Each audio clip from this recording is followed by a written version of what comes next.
एक गांव में मोहन नाम का किसान रहता था। इस दुनिया में वह बहुत गरीब था। उसके पास एक बहुत छोटा खेत था। उस छोटे से खेत में ही वह खेती करता था।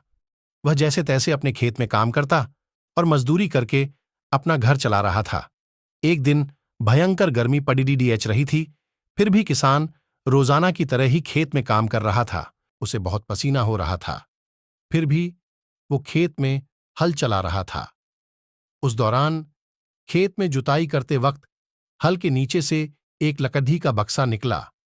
उस किसान ने धीरे से बक्से को निकाला। वह कुछ समझ नहीं पाया कि इस बक्से में क्या है।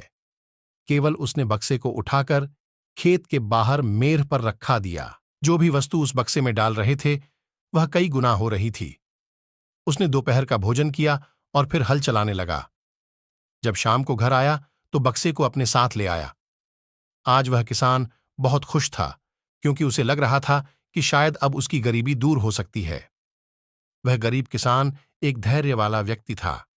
कभी भी उस बक्से से जरूरत से ज्यादा सामान नहीं लेता था।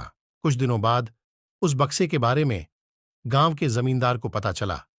वह जमींदार एक लालची व्यक्ति था। उसने सोचा, मेरे जमींदारे में किसी भी जादुई वस्तु पर तो मेरा अधिकार होगा। जमींदार के कहने पर उसके आदमी उस किसान को पढ़कर ले आए।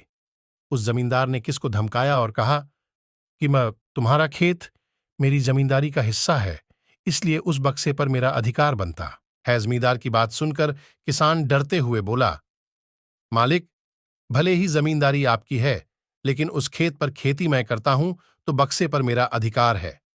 जमींदार समझने लगा कि यह किसान ऐसे नहीं मानेगा। उसने किसान को धमकाया और उसके घर से बक्सा छीन लिया। किसान बेचारा रोता रह गया। बक्सा लेकर जमींदार खुश हो गया। जमींदार ने बक्से से बहुत सारी वस्तुएं हासिल कर लीं और मजे कर रहा था। थोड़े दिन बाद कुछ लोगों ने जादुई बक्से के बारे में मंत्री जी को बता दिया।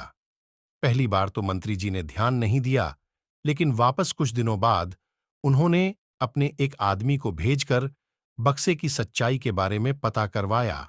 यदि तुम मुझे नहीं दोगे तो मैं तुम्हारी जमींदारी समाप्त करवा दूंगा। जमींदार ने डरकर बक्सा सौंप दिया। उस बक्से को प्राप्त करने के बाद मंत्री और भी मस्त हो गया। अब तो विरोधियों को मंत्री की शिकायत करने का एक और अच्छा मौका मिल गया।